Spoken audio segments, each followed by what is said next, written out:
Antropoceno. Antropoceno, su edición número 29 de la cuarta temporada y ya más de 150 reuniones a lo largo de estos 4 años que venimos juntándonos semana a semana con muchos amigos, conocidos, hablando de la realidad, siempre moviendo el avispero e intentando entender un poco más nuestro entorno. Hace mucho tiempo que teníamos ganas de charlar con este invitado de hoy, un reconocido ingeniero agrónomo, ustedes lo reconocen en todos lados seguramente, es Gustavo Oliverio, es para hablar de el agro, tiene su agenda 2030, él es asesor y fue uno de los fundadores de la Fundación Producir Conservando, posiblemente un precursor de lo que fue después APRESID también en otros lugares, y actualmente es administrador y consultor de empresas agropecuarias. Para hablar esto de la Argentina tiene su agenda 30 en el agro, 2030 del agro, nuestro amigo Gustavo Oliverio. Bienvenido, Gustavo. Bueno, gracias Javier, gracias a Antropoceno por la invitación, sobre todo con mucho tiempo, lo cual permite acomodar la agenda siempre, porque no es habitual que uno los jueves esté por ahí disponible con señal y demás, así que bueno, pudiéndolo organizar. Agradecido entonces por la invitación, un grupo de gente de los cuales conozco mucho, con Mariano estábamos en la facultad, con Marcelo y con Fernando Canosa desde segundo grado de colegio, y Pedro, Viñó y varios más de los últimos, ya digamos, más recientes años. A ver, yo encaré un poquito la idea de charlar con ustedes 20 o 25 o 30 minutos, ojalá no me extienda, de lo que es un poco lo que yo estoy pensando en la Agenda 2030, pero no la Agenda 2030 mirada como cuestión de tipo ambiental. Parece que todo lo que tenemos que hablar de la Agenda 2030 son temas ambientales. Me parece que se usa un poquito marketineramente. Yo lo voy a tratar de bajar desde lo que es la producción de alimentos, digamos, proyectada al 2030 o al 2050 y después repasar rápidamente las limitantes actuales, qué es lo que está pasando, qué es lo que estamos viendo y entrar entonces sí en la Argentina con los trabajos que hemos hecho en la Fundación y algunos números, algunos datos que nos pueden ayudar.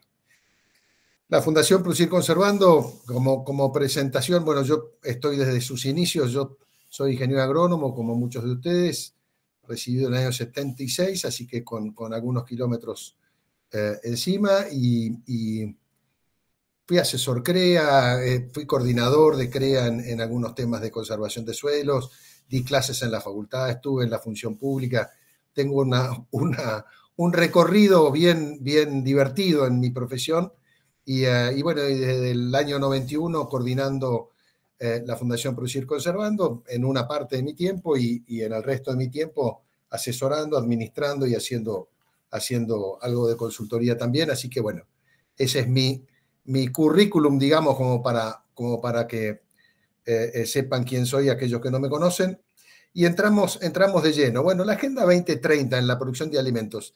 Está claro que el desafío de los próximos años y planteado al 2030 o al 2050 o tomemos los trabajos del Banco Mundial y pongámosle la fecha que sea, es que la demanda mundial de alimentos va a superar probablemente la oferta posible que tengamos o lo que tengamos por ofrecer. No hay producto, un trabajo que hizo Juan Liach para nosotros hace ya varios años, no hay producto que uno mire de lo que es el complejo agrobioindustrial que no tenga una demanda que va a ser muy difícil de poder cubrir con la producción mundial actual, y entonces el gran desafío es que la productividad que tiene que plantearse para los próximos años tiene que crecer fenomenalmente para no tener problemas de oferta, y entonces se abre como un mundo importante que creo yo que tiene un desarrollo fenomenal a partir de todo lo que es Asia o el sudeste asiático. Redondeemos sudeste asiático, incorporamos China, incorporemos India, Vietnam, en fin, todo lo que es Asia como un nuevo demandante de muchísimo más peso de lo que veníamos teniendo, por lo menos para la Argentina o para los productos, digamos, agroindustriales, los 4 o 5 grandes del buen humor, planteado antes del 2020, llamémoslo así. ¿Qué limitantes hoy está teniendo toda esta demanda creciente y cuál va a ser la reacción de la oferta. Por un lado, sigue instalado el proteccionismo, lo que en su momento, en los años 70, o cuando nos recibíamos, Mariano, en el 76, 75, veíamos que el proteccionismo europeo era muy cerrado y se llevaba puesta toda la, digamos, la atención del mundo en qué iba a pasar. Bueno, sigue habiendo un proteccionismo un poquito más disimulado, un poquito más solapado. El comercio internacional ha crecido enormemente en todos los productos, pero sigue habiendo países proteccionistas. Uno de ellos somos nosotros mismos. Nosotros tenemos los aranceles más altos del mundo y protegemos, no sé qué en realidad protegemos, pero nos protegemos de algo. Y bueno, y eso en el comercio internacional, obviamente a través de los acuerdos de libre comercio y demás, se ha venido desterrando y se ha venido cayendo toda esa protección, pero hoy todavía existe. El segundo tema que ha aparecido con mucha virulencia, sobre todo en los últimos 2 o 3 años, es todo lo que es la parte geopolítica, las guerras, el problema ruso, el problema chino, las amenazas, todas las amenazas comerciales entre uno y otro, entre los grandes bloques, todo eso limita grandemente todo lo que puede ser el desarrollo de la oferta futura, porque uno tiene un marco incierto. Fíjense lo que está pasando con el sector lácteo, la producción láctea en China hoy. China tenía una demanda de lácteos fenomenalmente no cubierta. En el 22-23 empieza a reemplazarla por producción propia con un desarrollo de la lechería china, obviamente en manos seguramente del Estado, pero con un desarrollo fenomenal, y hoy tienen un exceso de producción, no saben qué hacer con la leche cruda y tienen obviamente una caída del precio interno espectacular. Pero bueno, todos los temas geopolíticos que tengan que ver con el comercio o con problemas, digamos, de libre comercio o de comercio restringido entre países, ni hablar de las guerras, ni hablar de las amenazas de guerra y demás, todo el conflicto hoy de Medio Oriente, bueno, es una de las limitantes. Los temas ambientales, y acá lo dejo en forma así muy amplia, pasaron a ser una parte importante de las limitantes globales, de las restricciones. A mi gusto, un poquito sobreactuados, que tiene que ver con una sobreactuación de que hoy estamos mirando los problemas de emisiones de dióxido de carbono de la vaca y los problemas que podemos llegar a tener, y seguimos sin tener una noción clara del control de erosión a nivel global. Ya no estoy hablando a nivel digamos, de una cuenca, estoy hablando a nivel global. Europa está destrozada por la erosión, Estados Unidos tiene severos problemas de erosión, Brasil severos problemas de erosión, Argentina tiene problemas de erosión, pero mucho más limitados gracias a la fenomenal adopción de la siembra directa que hubo a partir de los años 80, básicamente. Pero bueno, temas ambientales también nos restringen, y todo lo que tiene que ver con el aumento de área o productividad es una limitante. No hay mucho más área en el mundo para aumentar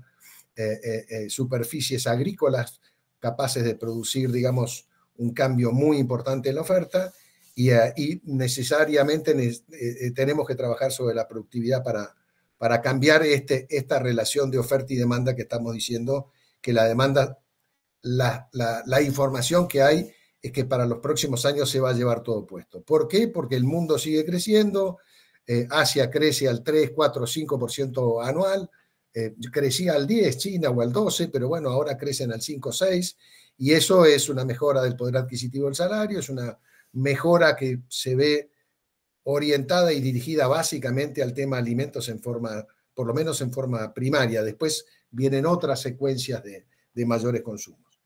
¿Qué pasa en la Argentina, digamos, si estamos insertados en el mundo y dentro de este panorama en donde nosotros, nos guste o no nos guste, 7 de cada 10 complejos exportadores de la Argentina son agroindustriales, son agroindustriales.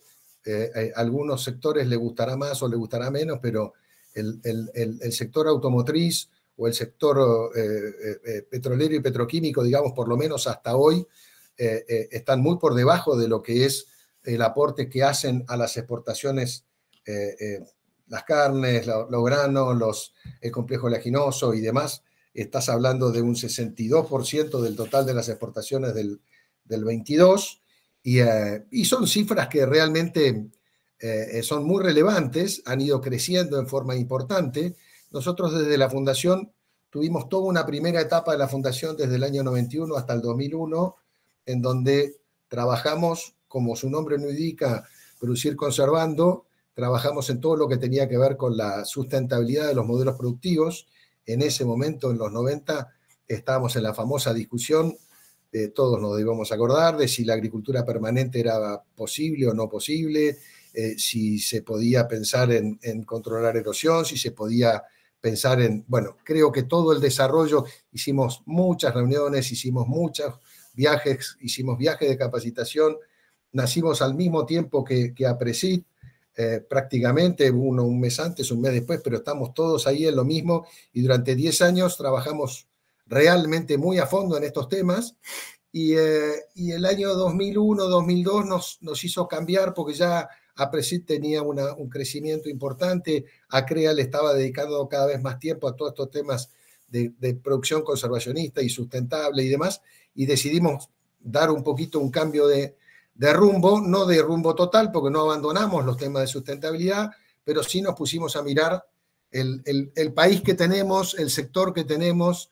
la potencialidad que tenemos, qué podemos aportar, qué cosas tenemos que hacer valer dentro del sector para poder realmente destrabar todo lo que está trabado hace muchos años, y de ahí en más hicimos muchos trabajos, siempre trabajos con, algunos los hicimos nosotros, los que estamos, digamos, dentro de la estructura de la Fundación, que es muy chiquita, pero fundamentalmente con muchos consultores. Bueno, Fernando Canosa hizo trabajo que tiene que ver con potencial ganadero, Juan Liach, Alberto Porto de la Universidad de La Plata, Marcelo Regúnaga, en fin, una cantidad muy importante de gente y gente del exterior que trajimos, y hicimos mucho trabajo en distintas áreas.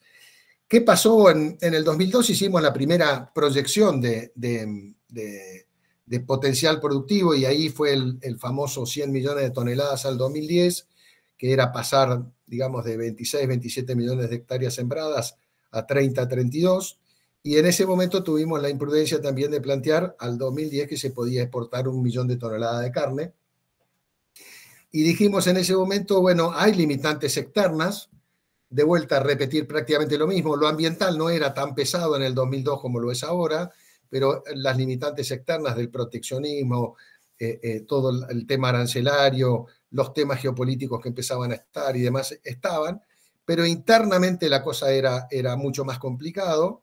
El marco institucional, el marco social, el marco macroeconómico, las reglas del juego que se cambiaban todos los días, y los temas de infraestructura, lo planteamos claramente en el 2002, dijimos, todo esto es un sueño que puede ser posible, 100 millones de toneladas, estábamos en 65, 67, si mal no recuerdo, en el 2001, y a partir de eso dijimos, bueno, todo esto, si ocurriera que estos problemas que tenemos, estas limitantes internas se destraban, tenemos un potencial de crecimiento muy importante. ¿Qué pasó con todo eso? En realidad ninguno de los problemas se destrabó del todo. Seguimos hoy teniendo un marco institucional muy frágil, un marco social ni hablar, un marco macroeconómico que no termina de encontrar, digamos, está iniciándose, y estamos todos los días cruzando los dedos de que esto pueda llegar a buen puerto y de alguna forma empezar a torcer el rumbo del marco macroeconómico. Las reglas de juego cambiaron y seguían cambiando, y las cuestiones que tienen que ver con una mirada de mediano, ni siquiera de largo plazo, de mediano plazo, digamos, se seguían cambiando, y la infraestructura en realidad cambió fuertemente todo lo que tiene que ver con lo que estaba en manos privadas. Después de la privatización de los puertos, de los elevadores portuarios, de que las plantas de procesamiento industrial tuvieron, digamos, la libertad de poder crecer y demás, la Argentina creció enormemente hasta el 2010 y después siguió invirtiendo muy fuertemente, pero en todos los temas en donde el Estado está involucrado, básicamente infraestructura básica, que tiene que ver con caminos, con ferrocarriles, con comunicaciones, con educación y demás, siguen siendo una limitante extraordinaria. Aún así, la Argentina creció y llegó a 100 millones de toneladas. O sea, nos pasó por arriba básicamente, ¿qué cosa? El precio. El precio de los commodities subió, hubo 2 o 3 años buenos, hubo inestabilidad climática, hubo condiciones, digamos, no tan favorables en el resto del mundo y crecimos y pudimos llegar a 100 millones de toneladas para el caso de los granos en el 2010. No fue así el caso de las carnes estuvo mucho más, digamos, en manos de la política de mercado interno de carne barata y de resultados, digamos, magros para la exportación y por lo tanto después magros resultados en la producción. Pero la realidad es que el potencial estaba y se manifestó y de ahí en más, desde el 2010 a hoy, prácticamente, estoy redondeando muchas cifras, estamos como estabilizados. Llegamos rápidamente de 100 a 120 millones de toneladas, hablando del complejo granario. Me centro en el complejo granario porque en realidad es el 60% de las exportaciones de todo el complejo agrobioindustrial. Cuando digo el complejo oleaginoso, básicamente está manejando el 62, 65, depende del año, el desarrollo que tuvo y el desarrollo que tuvo en el agregado de valor con la industrialización de las oleaginosas, digamos, a través del aceite y las harinas y demás, fue realmente relevante. Pero la verdad es que el potencial productivo siguió avanzando.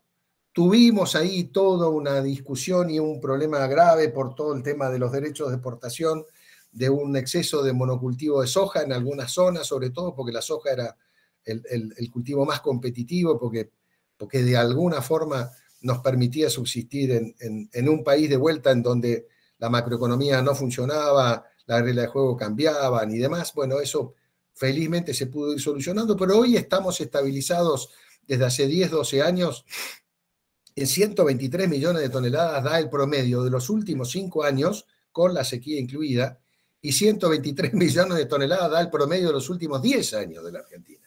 Y entre 35 y 37 millones de toneladas. La realidad es esa, tenemos un complejo estancado, tenemos en el caso de carnes, digamos, un estancamiento importante, no hemos logrado salir de los 2.8, 3 millones de toneladas de producción.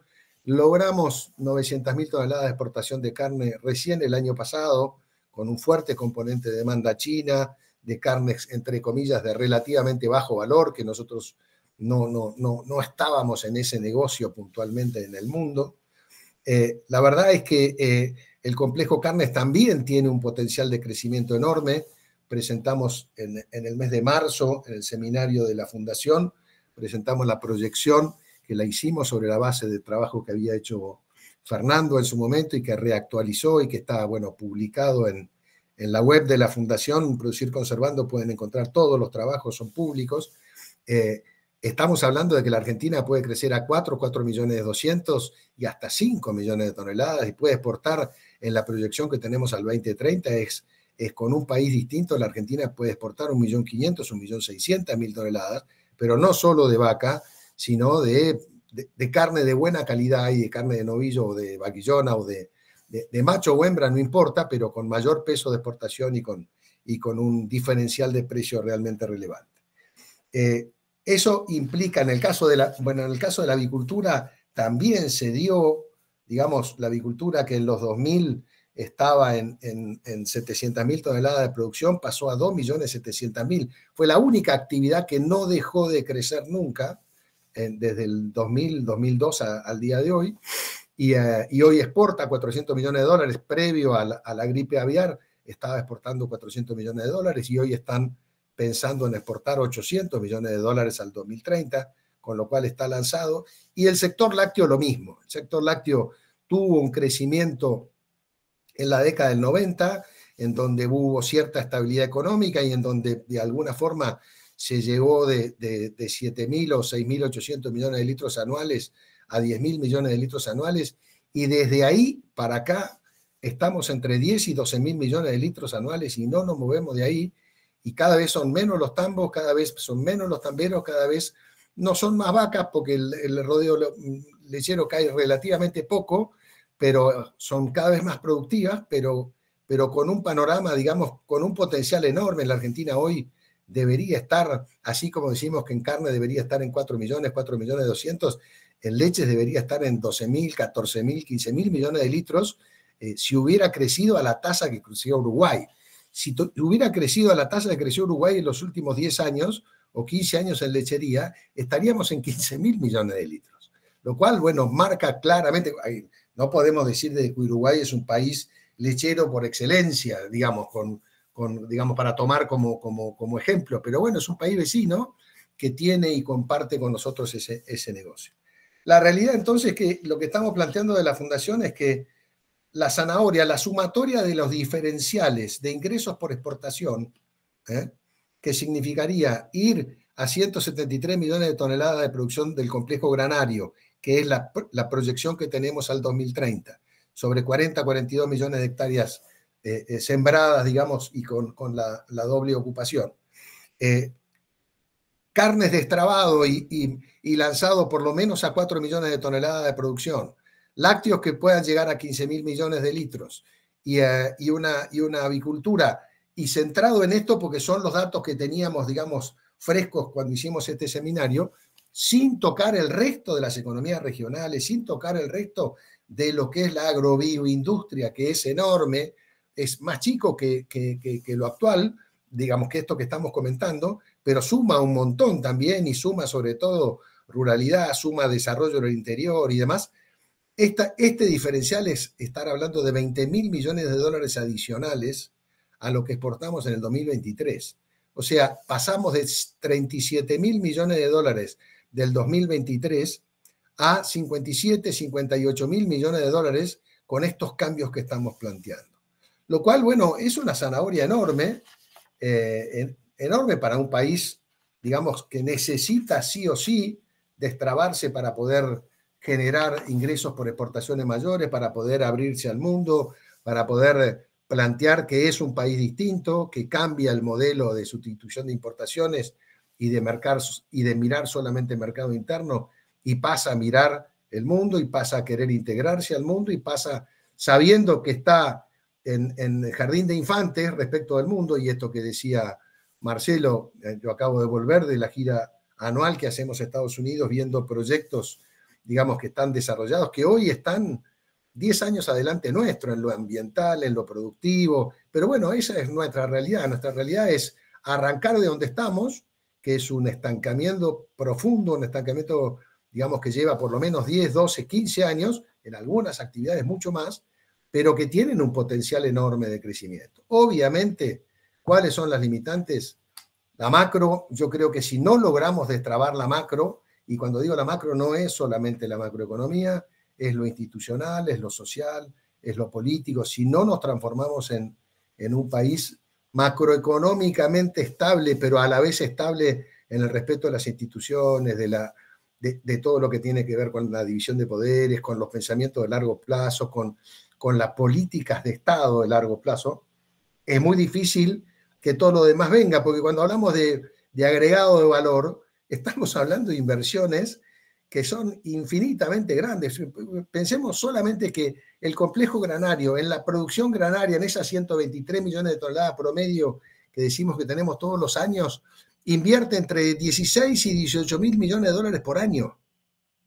De gastos directos, no estoy poniendo valores de alquiler, no estoy poniendo cosechas, no estoy poniendo transporte, estoy poniendo gastos directos de implantación y protección.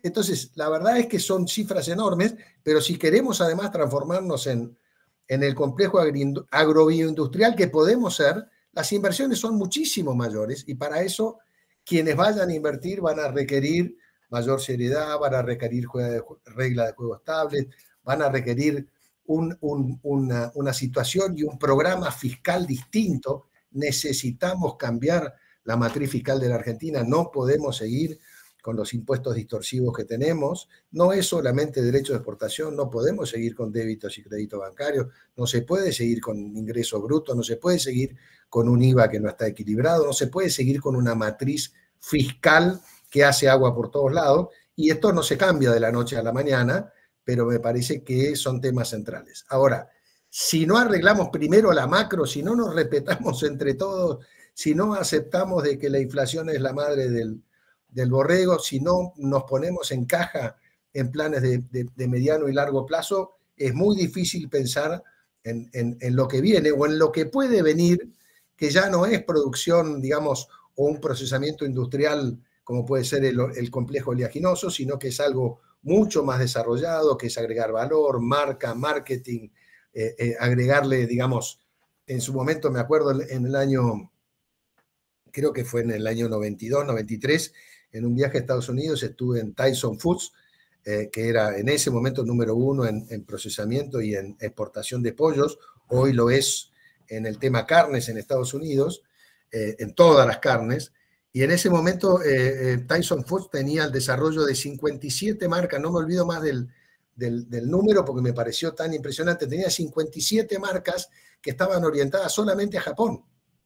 Solamente a Japón lo que le vendía a Estados Unidos de productos derivados de la avicultura, ellos tenían 57 marcas que los diferenciaban y por supuesto con su packaging y por supuesto con el valor agregado y con comidas étnicas y con, bueno, todo eso que no lo estamos planteando acá, Argentina lo puede hacer, pero sin lugar a dudas, pero necesita un marco de país distinto que no hemos transitado en los últimos 20, 30 o 50 años y que ojalá esta sea la oportunidad que tenemos y entendemos que tenemos, entre comillas, todas las dificultades del mundo, pero todo el sueño de que arranque la macro y que a través de la macro y que haya planes y que haya seriedad y que haya institucionalidad y que se repeten las cosas y los programas de mediano y largo plazo y demás, empecemos a caminar un país distinto. Así que bueno, esto era un poquito, bajé un PowerPoint que tenía muy aburrido y que me preocupaba mucho y que por suerte Javier hoy, yo estaba en el campo y me dijo, no, Gustavo, deja el PowerPoint y hagámoslo más informal. La sumatoria de las 25 o 30 láminas que tenía de PowerPoint tienen que ver un poquito con este planteo, que es decir, creo que estamos con un potencial enorme y en un jardín de infantes todavía con potencial de crecimiento pero tenemos muchas cosas pendientes y por hacer, ni hablar en comercio exterior, no le hemos vendido al mundo nada, nos ha comprado el mundo lo que nosotros nos animamos a venderle con ciertas dificultades, con algunas macanas, como en su momento hicimos con lactosa, y con algunas cosas que puntualmente nos pasan cada tanto, pero bueno, esperemos que seamos capaces de cambiar el rumbo.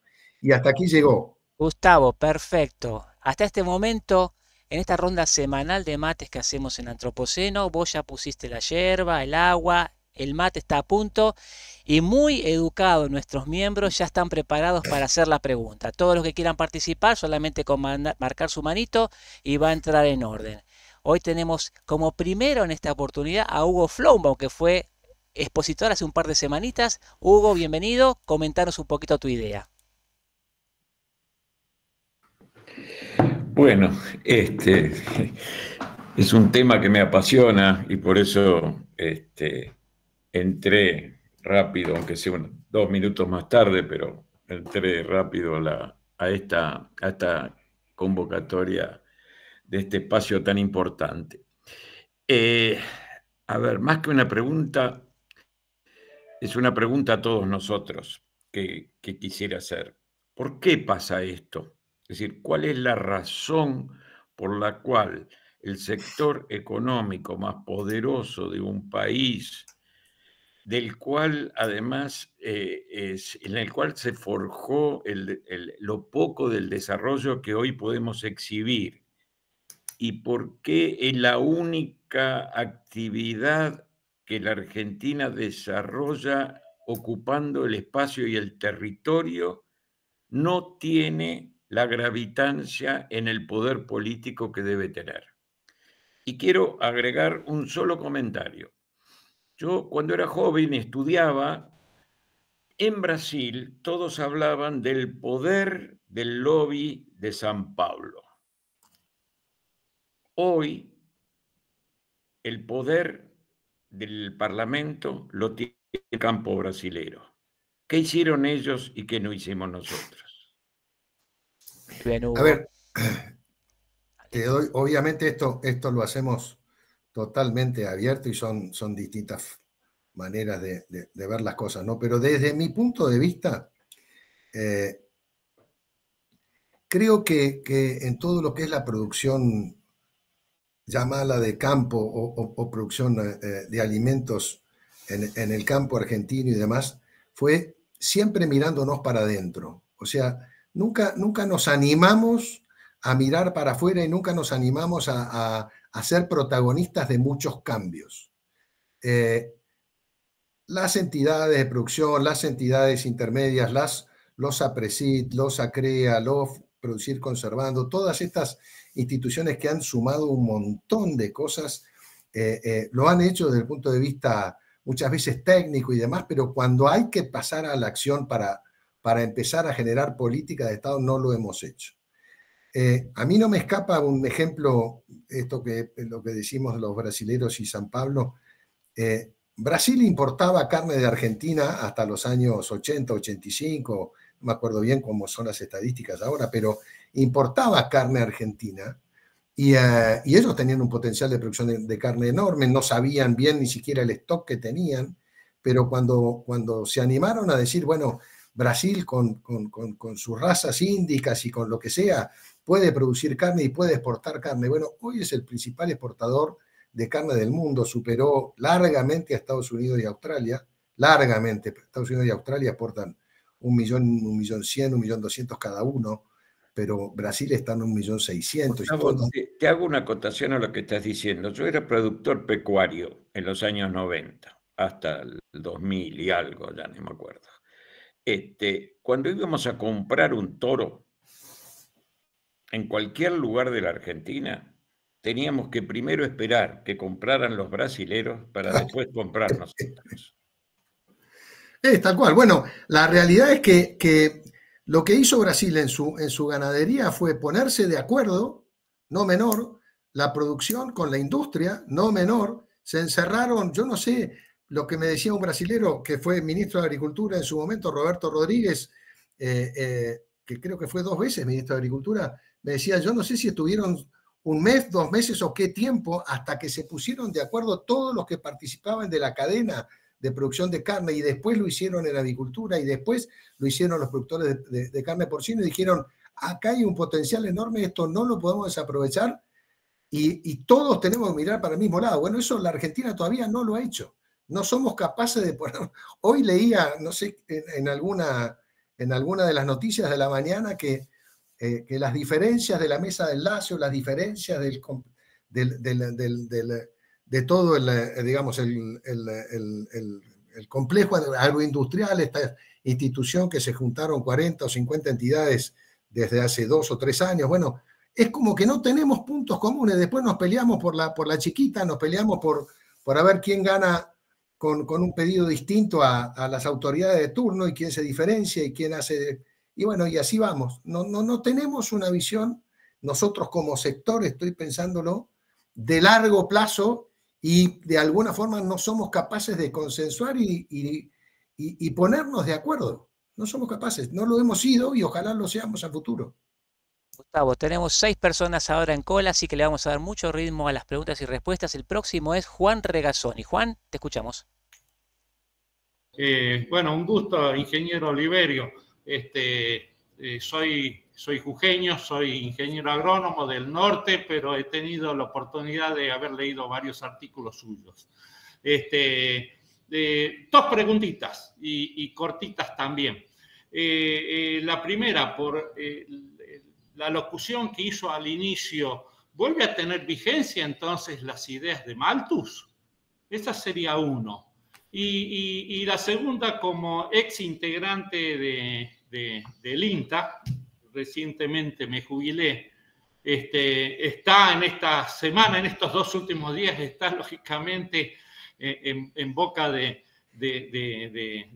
gente, de qué es lo que va a pasar con la institución y demás. A su criterio, ¿cuál debería ser el rol o el perfil que debería tener el INTA en el futuro inmediato? Gracias. Respecto de la primera parte de la pregunta, no creo que volvamos a Malthus, ni mucho menos. Creo que todo lo que viene de nuevas tecnologías, productividad, aumento de la productividad y demás, no no se va a generar un cuello de botella. Sí va a haber un cuello de botella en algunos sistemas productivos o en algunas producciones, pero yo no veo que haya grandes temores por ese lado. Y por el lado del INTA, no puede, digamos, tenemos que tener claro que en este reordenamiento que se está haciendo a nivel del Estado argentino, llamémosle así, y de las decisiones del Estado argentino, no puede prescindirse un organismo de investigación y de tecnología, en el caso puntual del INTA, además, con una extensión importante o con un servicio de extensión que debería ser más importante, pero que de hecho lo es y sigue vigente. Me parece que el destino de la institución es reorganizarse, como hay que reorganizar todo el Estado y como hay que reordenar y reasignar prioridades en función de las necesidades concretas, pero de ninguna manera veo yo ninguna necesidad de querer, digamos, o de tener que eliminar nada más alejado. Me parece que todos los países del mundo funcionan con alguna institución vinculada al sector público que de alguna forma trata de liderar, hay que ver si lo estábamos haciendo en los últimos 10, 15 o 20 años en el INTA, los temas relevantes de la Argentina. No sé si estábamos liderándolo. Creo que nos deberíamos reorganizar para hacerlo y darle toda digamos, la estructura necesaria para que eso se haga y se siga haciendo. Estados Unidos, todos los países del mundo lo tienen y son instituciones de excelencia, de excelencia. Lo que creo que tenemos que repensar es si tenemos un INTA de excelencia o tenemos otras instituciones, la famosa discusión del CONICET y demás, si tenemos niveles de excelencia en todos esos institutos como para poder, entre comillas, reasignar y reordenar el Estado, dándole la prioridad que tiene también. Vamos a Mariano Vinograd entonces. Mariano. Gracias. Gustavo, cuando nos reuníamos creo que era el Sheraton de Maipú y Córdoba, si mal no me equivoco, López y vos integraban algo que se llamaba Fundación Producir Conservando y hablábamos de los 100 millones de toneladas, me parece recordar, en fin, pasó hace tanto tiempo. Nosotros estudiamos agronomía y Argentina producía 30 millones de toneladas. Quiere decir que dentro del ciclo democrático, a pesar de nuestros tropiezos económicos, hubo algún momento en donde hubo una expansión agraria. Yo a la soja la conocí en Santo Tomé, Corrientes, en la facultad la mencionaba Papadakis, no sabíamos lo que era, la encontré en Santo Tomé. Los rendimientos eran bajísimos, los precios bajísimos, y cuando nosotros nos recibimos en la región pampeana se intentó plantar espárrago, kiwi, frambuesa y otras cosas, porque hasta los grandes estancieros de la ruta 7-8 pensaban que no había alternativa con los cereales. Sí, señor. En algún momento nos estancamos y la verdad que toda la comparación con Brasil es ominosa, ya no solo en carne y cereales y oleaginosas, sino hasta en zanahoria, papa, melón y uva, en todo. Elegimos el año pasado, el pueblo argentino tomó conciencia de la catástrofe, de la tragedia, y a pesar de Massa, el plan Platita, etcétera, el pueblo argentino decidió un cambio el año pasado. Yo el cambio no lo veo. En nuestro grupo hay gente que me califica de impaciente, de caprichoso. Días pasados en Arroyo Seco estábamos conversando con Pilu Giraudo y que justamente hoy se habla de que continuaría en el INTA, se habla de los diputados que vinieron con Brasil, y yo me puse un poquito cargoso. Y me decía uno de los nuestros, Zavalía, que yo tenía que tener paciencia. Yo creo que si esto fuera una dictadura, y hace 40 años que estamos incrementando la pobreza, en fin, ya los hubiéramos echado de una patada en el culo. Y si fuera una democracia y llevara 10 años, tal vez la palabra paciencia correspondería. ¿Cómo explicamos este problema de que en 40 años seguimos eligiendo gobiernos que la cuestión agraria no les interesa, como decía Plumbaum? ¿Cómo lo resolvemos esto? Acá lo que hace falta es una revolución. A ver, coincido plenamente. Cuando nosotros nos recibimos se producían 30 millones de toneladas, eran 15 millones de hectáreas que se sembraban, hemos llegado a 37 millones de hectáreas ahora y a 123 millones. Quiere decir que nos guste o no nos guste, a pesar de lo que nos ha pasado, a pesar de los argentinos mismos, digamos, que evidentemente seguimos convalidando cosas que hoy nos llevan a 50% de pobreza, hoy nos llevan a una desesperante posición frente al mundo en donde ya no sabemos con quién compararnos con tasas de inflación y demás. Bueno, a pesar de todo eso, este sector creció y pudo de alguna forma desarrollarse y pudo de alguna forma, como vos decís, inorgánicamente funcionar. Hasta el año pasado, como vos decís, con el plan Platita, con toda una magia, tratando de generar humo para de vuelta volver a disimular los tradicionales errores de la Argentina o del populismo, o de, pongámosle cada uno el nombre que prefiera, para mí apareció una luz, para mí apareció alguien que de una forma que no me gusta, con un humor que no me gusta, con una impronta que no me gusta.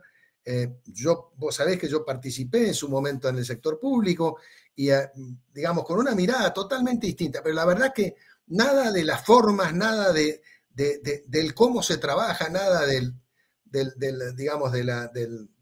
desparpajo con que se tratan a las personas, a los colaboradores, a los secretarios, a los subsecretarios, aquí, en fin, todo muy criticable.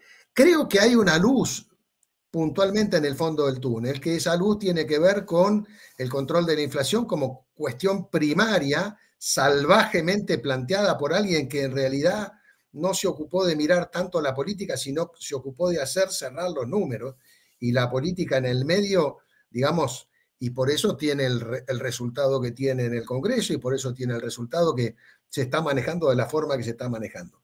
Desde mi punto de vista, creo que hay una luz, creo que hay una posible salida. Creo que si empieza a mover este circuito que dicen que está empezando a mover del aumento de productividad en distintos sectores, no solamente el sector nuestro va a producir probablemente muy cerca de 138, si tenemos un año normal, estamos hablando con lo que decís, con Gustavo López y demás, vamos a tener 136, 138 millones de toneladas, los trigos no van a rendir lo que deberían porque hubo una sequía un poquito más prolongada de lo habitual en la zona núcleo, pero la realidad es que nuestro sector mueve, hay distintos sectores de la economía que están empezando a mover.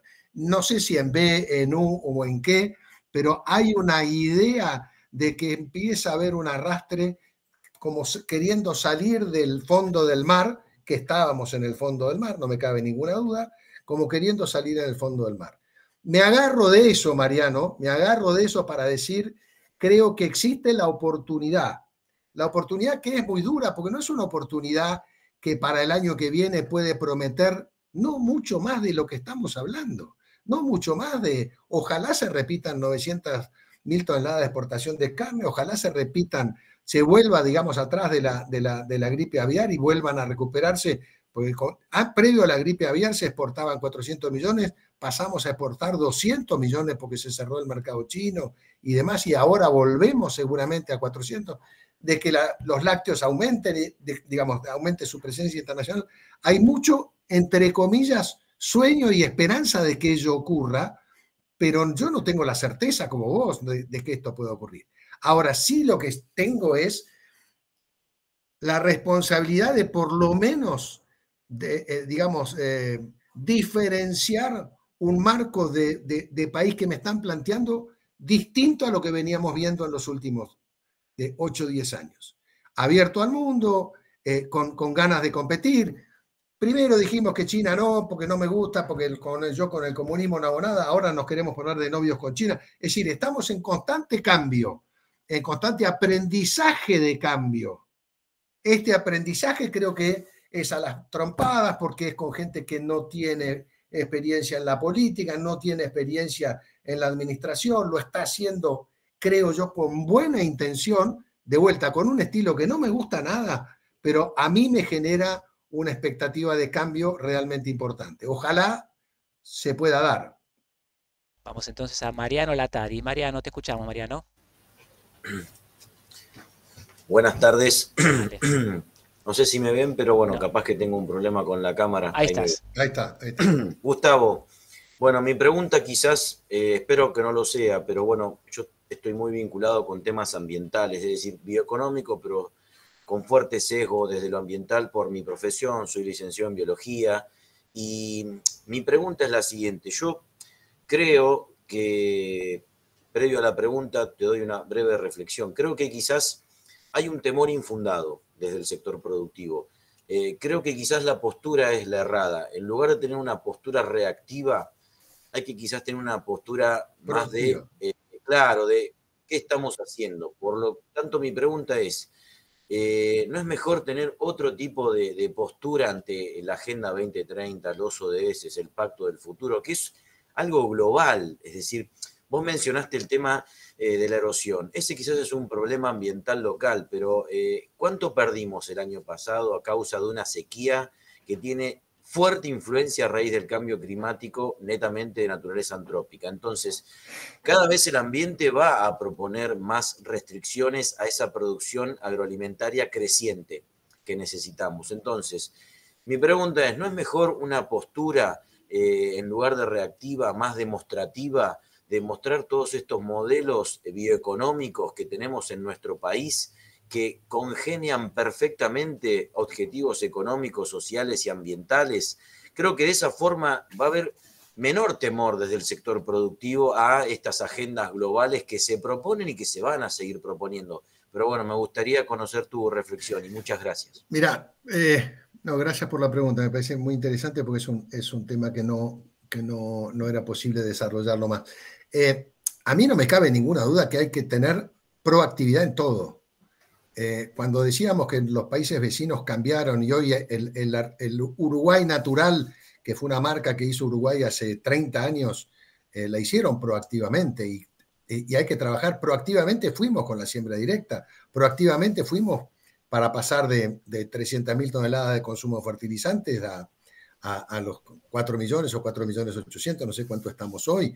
Eso se hizo con proactividad y no me cabe ninguna duda que hay que seguir haciéndolo. Creo que el capítulo ambiental hay que incorporarlo proactivamente. Nosotros estamos dentro de un grupo en el CARI, con el Grupo de Países Productores del Sur. Nosotros, APRESID, ACREA y AXOJA y la mayoría de las instituciones, somos una red como de 40 integrantes en donde participamos. Yo participo con mucha presencia o trato de tenerla siempre, porque creo que justamente con proactividad y con mostrar el modelo que tiene Mercosur, más que discutir si la Unión Europea-Mercosur tiene que trabajar sobre tal o cual cosa, es mostremos lo que tenemos, porque lo que tenemos es muy bueno. Y lo que tenemos es envidia, independientemente de que a mí me siga preocupando el tema erosión, porque como dice Mariano, cuando nos recibimos en la facultad, yo di clase muchos años en manejo y conservación del suelo, una de las premisas era degradaciones irreversibles en los suelos hay dos, la erosión y la salinización. No hay más. El resto todo es reversible, todo se puede regenerar, todo puede haber.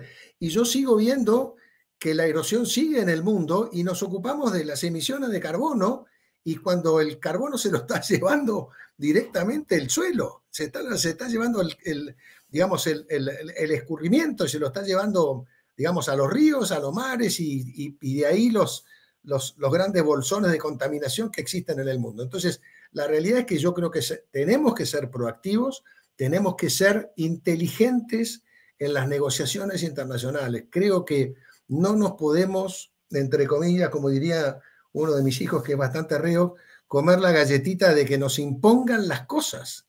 No tenemos por qué aceptar regulaciones que no tienen nada que ver con la realidad y que no respetan incluso nuestros propios sistemas. ¿Por qué tenemos que tomar un modelo de utilización de tierras impuesto por la Unión Europea cuando nosotros tenemos nuestra propia legislación? La tenemos que mejorar, la tenemos que desarrollar, la tenemos que controlar, tenemos que hacer las cosas mejor. Siempre tenemos mucho por hacer, pero lo que no podemos hacer es perder la proactividad también en las negociaciones internacionales para estar, digamos, en un nivel equivalente en la discusión. Si no, como vos decís, siempre les llevamos la de perder. Nos van a imponer condiciones, nos imponen condiciones en las emisiones, nos miran la huella de carbono, nadie mira el resto, nadie mira el balance de carbono en los suelos. Nadie mira los aportes de los pastizales naturales o los aportes de las áreas forestales. No, de golpe no se puede tocar un árbol en el mundo si uno quiere entrar a Europa. Bueno, discutámoslo. Tenemos elementos, tenemos información, tenemos cosas para hacerlo y coincido con vos, tenemos que ser mucho más proactivos. Si no somos proactivos, nos vamos a quedar donde estamos. Estamos promediando nuestra reunión y el próximo es Adolfo Storni. Adolfo. No, lo que dijiste recién me encantó y suscribo totalmente y fue motivo de discusión en el grupo hace unos días. Vos sabés que yo puedo comparar varios negocios, ¿viste? Porque tuve la suerte o la desgracia de maximizar mis ingresos, entonces siempre estoy buscando mejores negocios, ¿no? Y tuve muchos años ligado al agro, ahora estoy ligado a la energía y veo que lo que le pasó al agro, de haberse convertido en un sujeto imponible, digamos, una fuente de tributación, ahora le está pasando a la energía, ¿no? Y ya con algunas cuencas con serios problemas de competitividad que no pueden, digamos, no pueden producir rentablemente al lado de los lugares más rentables como puede ser hoy Vaca Muerta. Entonces, lo que a mí me desvela, y a ver si nos ayudás a encontrar, digamos, acá hay mucha gente con vocación política y con llegada regional, provincial, municipal. ¿Qué es lo que está pasando? Que los sectores productivos no encuentran su representación en las provincias, en el Congreso, en la Nación. Digamos que la producción en todos sus niveles tiene gente muy competente, tiene ideas muy acertadas y sin embargo siempre prima el fiscalismo o el gasto, digamos, desmedido, que no importar cómo se financia, la distorsión, todo lo que hoy afecta al potencial de la economía argentina y digamos, lo que le pasa al agro le está pasando a otros sectores y, digamos, no queda, digamos, en Argentina sectores lícitos, rentables y con un panorama de crecimiento, ¿no? Entonces, ¿por qué estamos fallando como productores en tener influencia en las agendas políticas, ¿no? O sea, lo que se ve en Brasil, lo que se ve incluso hasta el mismo Uruguay o Chile o Perú, o ni hablar de Estados Unidos, ni hablar, digamos, de los agricultores franceses. Y sin embargo, en Argentina nosotros no podemos lograr que la agenda productiva prime sobre la política, ¿no? Sobre una visión a veces fiscalista o quizás un sujeto, digamos, imponible. No le importa mucho, digamos, al político de turno si a vos te va bien, te va mal, mientras yo me pueda financiar de tu trabajo y de tu producción, lo hago, ¿no? ¿Qué es lo que tenemos que hacer todos los sectores, ¿no? O sea, la pregunta es esa, ¿no? ¿Qué es lo que está fallando la representación de la producción para poder ser parte de los que construyen la agenda política? Muchas gracias. Gracias por la pregunta, Adolfo. A mí me parece que este modelo... Se te escucha muy bajito ahora. A ver. Te escuchamos bien, dale. Este modelo, digamos, que nos llevó a la situación actual, que no es un modelo de un gobierno ni de dos gobiernos, es un modelo de 30, 40 o 50 años, entre comillas, creo yo, de atraso, independientemente, como decía Mariano, hoy hemos tenido etapas de una ligera estabilidad, de una estabilidad, digamos, hemos pasado por democracias frágiles, hemos pasado por dictaduras complicadas, hemos pasado por todo tipo de cosas, pero la realidad es que la política siempre impuso un modelo de país que no era el adecuado. Y cuando digo la política, es la política y todo el sector público. Y por otra parte, ese sector político y público, entre comillas, fue, a ver, la palabra adecuada no sé cuál es, pero digo, fue avanzado o copado por una mirada política que está equivocada, está errada.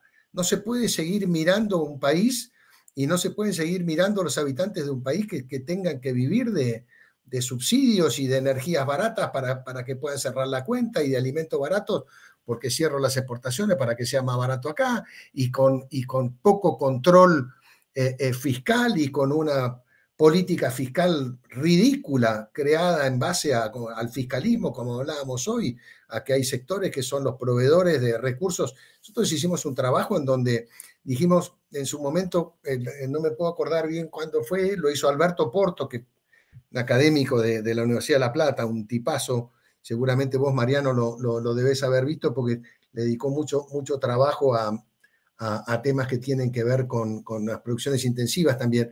Alberto Porto nos habló que en su momento la Argentina, el complejo agropecuario agroindustrial le aportaba de todos los recursos tributarios del Estado nacional, provincial y municipal, llegó a aportar el 60%. Esa es la mirada que tuvo la política del sector productivo, del sector de producción agroindustrial. Aporta el 60%, no representa políticamente mucho movimiento, no están con una mirada, digamos, entre comillas, de subsidio sino que tienen otra mirada, pero bueno, los usamos como caja de recaudación y el resto, y eso no lo hemos sabido romper, no lo hemos sabido romper. Yo no me olvido más, la misma persona que comenté, Roberto Rodríguez, que fue ministro de Agricultura, cuando hablaba de la diferencia entre Lula y Dilma, él decía, Lula, probablemente él había sido ministro de Agricultura de Lula, probablemente hayamos tenido en Lula un presidente que, representando al PT, pueda haber tenido algunos actos de corrupción y sea muy discutible y sea muy complicado, pero bueno, en toda la etapa de Lula y previa a la de Lula, se pudo desarrollar un cambio en Brasil muy importante. En la etapa de Dilma, es muy probable que no haya denuncias de corrupción para Dilma y demás, pero el PT colonizó todo el sector público brasilero y lo rellenó de la mirada del PT. Y dice, eso le va a costar muchos años a Brasil poder desactivarlo para volver a tener una mirada distinta del mundo, porque seguramente nos va a atrasar de vuelta. Y es lo que yo siento hoy en Brasil, que están planteando, se sienten que están atrasando porque no han podido discutir temas durante bastante tiempo. Bueno, a mí me da la sensación de que la Argentina está estancada básicamente por eso. Cada vez que llega alguien a la política que no es de la vieja política, le liman el cerebro. No hace falta que Pedro Viñó nos cuente la limada del cerebro que se comió de todo el staff de agricultura y de todo el staff. No, a mí me pasó en las veces que estuve, siempre hay una mirada distinta, siempre una mirada, no, esto no se puede, no, esto no se puede cambiar. Entonces, bueno, es un trabajo titánico lo que hay que hacer para poder destrabar esto a nivel del sector público.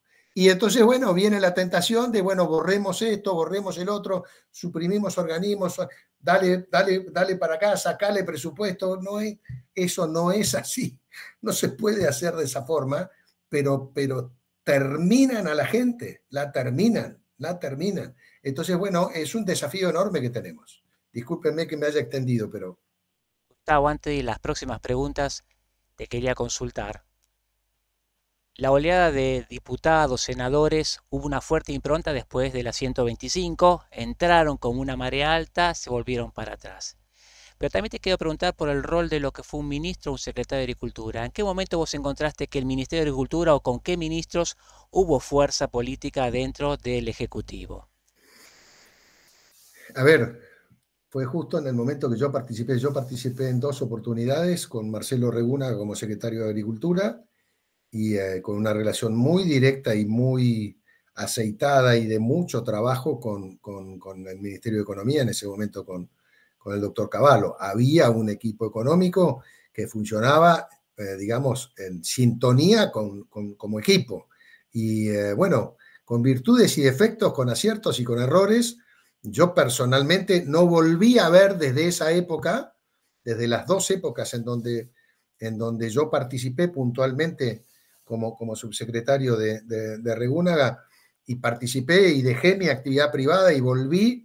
Estuve en el 90 y 91 en la primera de regulación económica y volví a estar en el 99-2000 o 2000-2001 y volví a, entre comillas, dedicarle tiempo a ver si podíamos cambiar eso. Ahora, había una muy firme decisión política, después la del 2001 terminó como terminó, pero errores de vuelta, errores y virtudes, pero la realidad es que después no vi nunca una política clara, nunca vi una política. Fue cuando se hicieron en su momento la Fundación Exportar, la Fundación Invertir, se hicieron una cantidad de cambios independientemente digamos, de la modernización del Estado a partir de las privatizaciones y demás, bueno, que eso fue la primera parte del plan de convertibilidad y demás, pero creo que hasta ese momento, después, de vuelta, me parece que estuvimos navegando en gente que trataba de moverse dentro de la política como podía y con las restricciones, y en donde al final empezaban con un ímpetu importante y al tiempo ya los limaban. Bueno, lo mismo pasó con los diputados y con la bancada agropecuaria que en su momento entró al Congreso y después se fue sin pena ni gloria porque no le daban pelota y porque no había forma de poder introducir y meter los cambios. Seguimos discutiendo la ley de propiedad intelectual.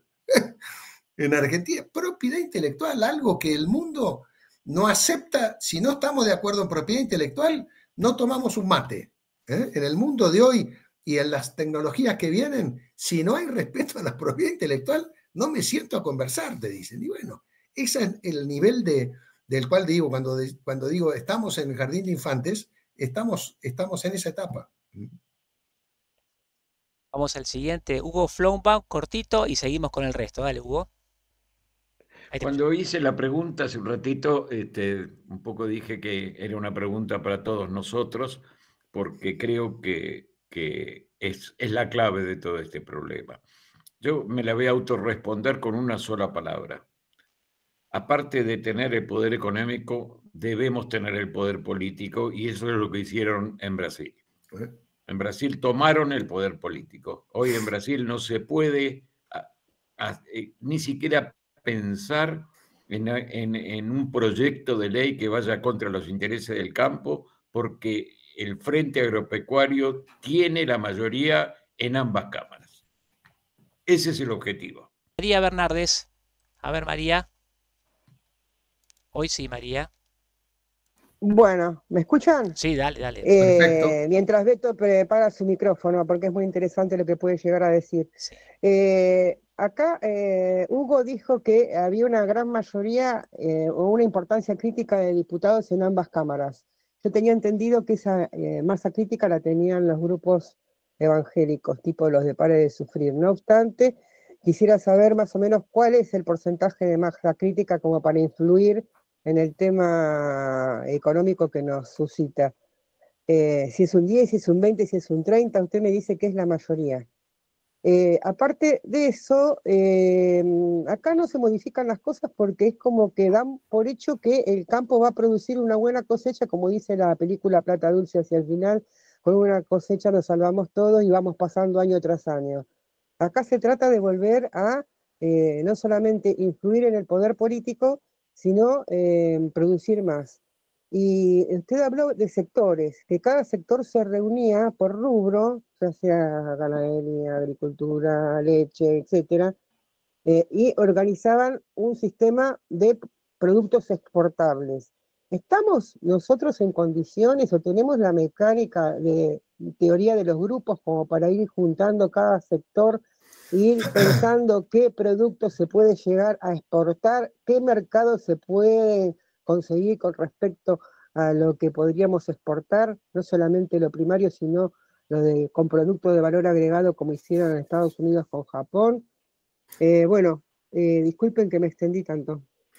No, a ver, contestando la pregunta, yo no sé cuál es la representación real hoy en Brasil de como dice la bancada agropecuaria, pero es muy grande, no es mayoritaria, pero como dice Hugo, nadie puede en Brasil legislar absolutamente nada que vaya en contra de todo lo que... Además, lo pueden mostrar en números, Hoy son el exportador número 1 en muchas cadenas agropecuarias, quizás en las más importantes, son exportadores número 1. Entonces, muestran resultados tan contundentes que aquel que quiera meter política y ideología en decisiones de leyes que afecten desarrollo económico, crecimiento y desarrollo futuro, digamos, de mediano y largo plazo para Brasil, no lo van a dejar pasar. Esa es la primera parte. Le paso un datito que nos pasó Pablo Servi estos días. En la Cámara de Diputados tienen 213 miembros de los 300 prácticamente, y en senadores tienen 31 de los 50. Oh, bueno, son mucho más mayoría de lo que yo pensaba. 59% Perdón, prácticamente. ¿entraron todos por un solo partido o entraron por partidos No, distintos? repartidos. Ah, Repartidos. Bueno, y respecto de las cadenas y de la posibilidad de crecimiento de cada una de las cadenas, este tema de las cadenas que se puso, digamos, en marcha, yo diría alrededor del año 2000 o sobre fines de los 90, en donde dijimos, bueno, trabajemos ya no como producción primaria, sino como cadenas productivas, en donde se incorporan todos a la cadena de la carne, o todos a la cadena de trigo, o todos a la cadena de oleaginosos y demás. Es un concepto que, por ejemplo, en Estados Unidos tiene 50 años o 40 años. Hace 40 años que existe la Asociación de Productores de Maíz, no solo a nivel nacional, sino a nivel regional, a nivel provincial, con un recurso económico generado por los mismos productores. Hay un programa que se llama, una ley que se llama el Chekhov, en donde centavos de dólar de lo que vale el producto, el producido, va a un fondo que lo administra el privado, entre comillas, las asociaciones de productores que se dedican con esos recursos a fomentar la cadena a la cual representan y a generar ingresos adicionales por exportación. No pueden destinar esos fondos a hacer política, ni a hacer lobby, ni a hacer cuestiones que no tengan que ver con el crecimiento de la cadena. Y eso tiene 50 años.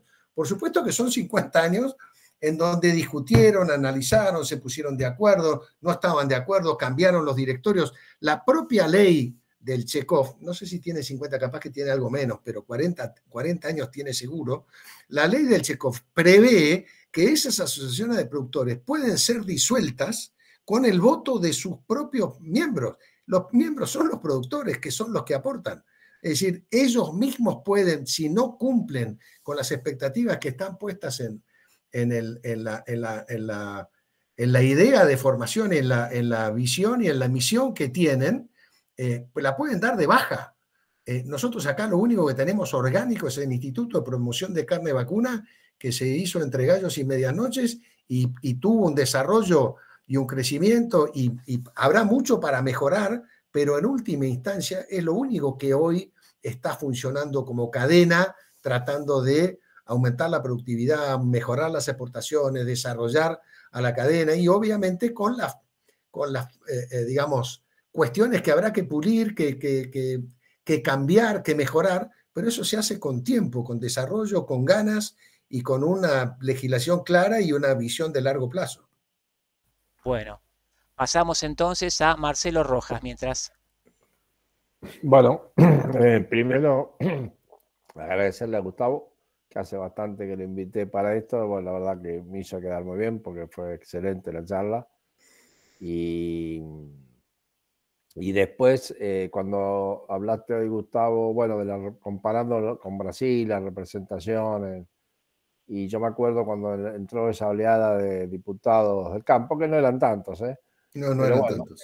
Entraron, pero ahí tenemos que hacer una autocrítica a los que somos del sector, ¿no? Yo conocí en ese momento al diputado Azpiazú y lo ayudé muchísimo, estuve con él, ahí lo conocí a Pedro también, porque andábamos los dos en eso, y no se acercó mucho el productor, el hombre, la gente de campo, hasta las entidades. No se acercaban mucho a ayudar a los diputados. Eso creo que también es algo que nos tenemos que reconocer como un gran error que cometimos. Sí, ¿no? Sin ninguna duda, Marcelo. Creo que muchos de quienes podían representar las ideas de las cadenas productivas y demás no tuvieron, yo diría, el más mínimo apoyo del sector privado productor.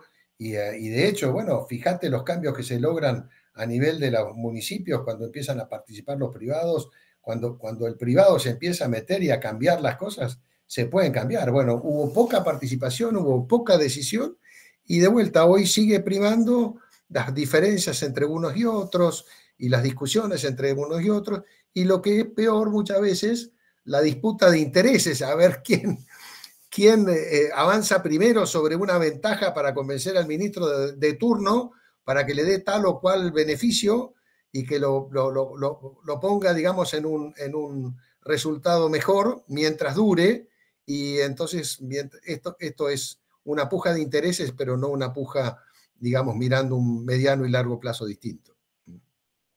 Tomó nota y va a cerrar en la medianoche alemana Alberto Argiel la intervención y después hacemos el cierre.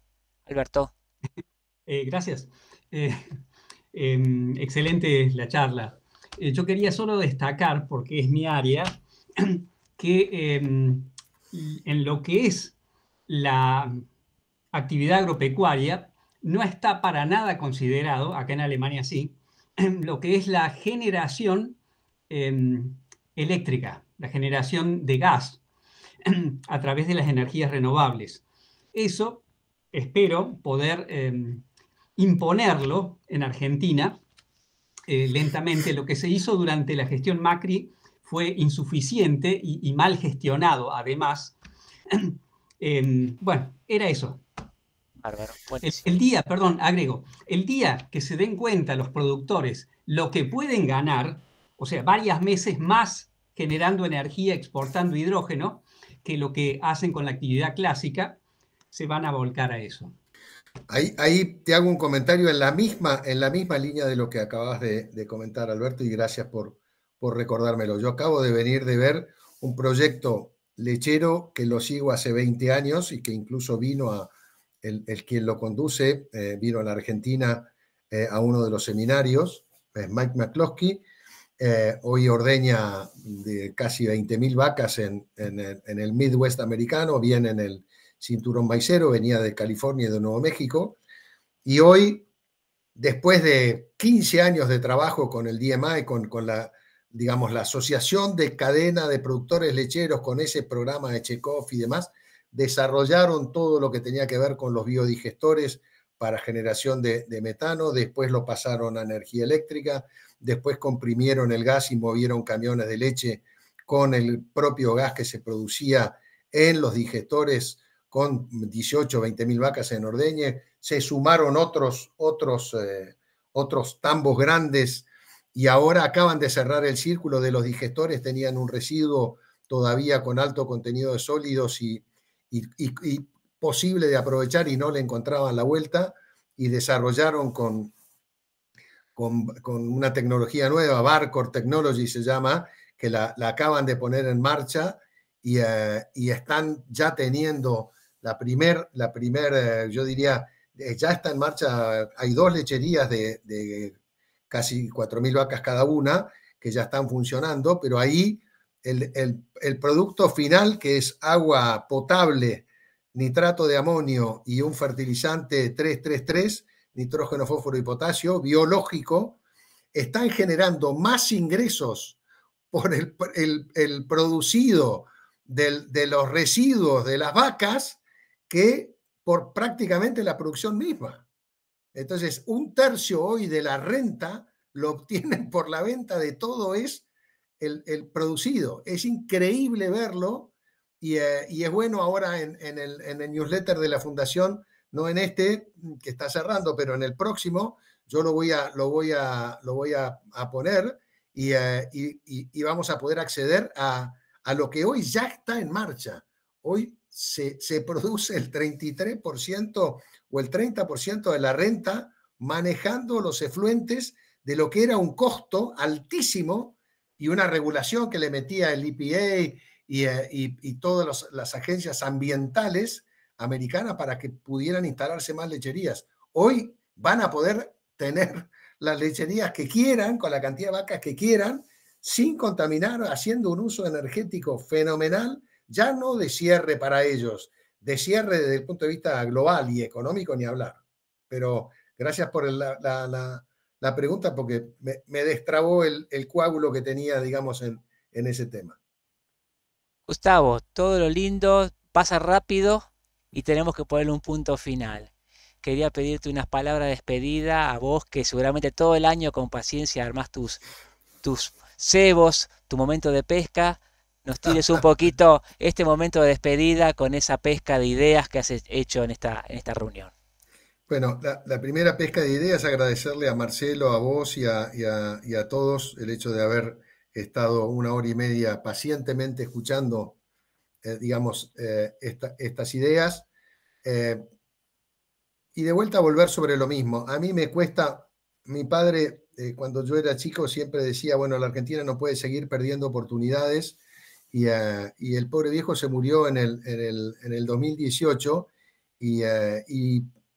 y veía cómo las oportunidades seguían pasando. Y a mí me pasa lo mismo con mis hijos ahora o con mis nietos, que veo que seguimos perdiendo oportunidades, y creo que el desafío está en nosotros, está, como decía Marcelo y como hemos hablado, Mariano mismo lo ha planteado, necesitamos ser más protagónicos, necesitamos participar más activamente, necesitamos generar data dura para convencer a quien haya que convencer de que el camino es un camino distinto al de los últimos 50 años. Ojalá, y no estoy personalizando, no me interesa quién sea, de qué ideología, no me interesa si es amable o es un intratable, no me interesa si habla inglés o en qué habla, pero que tenga una mirada distinta y que nos permita insertarnos en un mundo distinto. La prueba que hemos hecho en los últimos 50 años no dio resultado, muchachos, no dio resultado.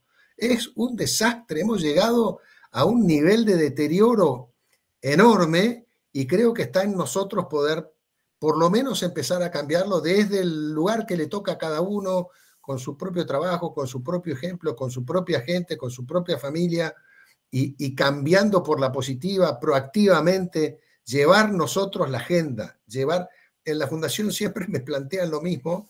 La Fundación es una institución que tiene una estructura muy chica, pero siempre me plantean, Gustavo, marquemos la agenda. En su momento pudimos marcar la agenda de los temas de conservación, pudimos marcar la agenda de temas de potenciales productivos, trabajamos sobre todos los temas, carnes, lácteos, leche, frutas.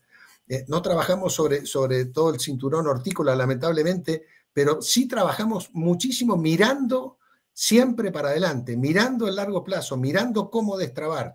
Todo esto me parece que está con posibilidades de reiniciarse. Ojalá lo veamos y ojalá tengamos una masa crítica de cambio que permita un inicio de inversiones, permita un inicio de cambio en la dirección correcta. Gustavo, hablamos de agenda y estamos muy contentos que haya formado parte de la agenda de Antropoceno de este año. Un honor realmente tener un colega de tu talla en esta reunión. Señoras, señores, Gustavo, si querés decir algo más, si no, cerramos la reunión. Les agradezco la paciencia enorme y un placer participar, y bueno, voy a hacer lo imposible por estar en las próximas reuniones, así que bueno, ya nos veremos, me voy a hacer tiempo para estar. Gracias. Qué suerte, tenemos un nuevo amigo más en Antropoceno, y nosotros nos vemos aquí dentro de una semana en Antropoceno con más novedades. Gracias. Chao. Antropoceno.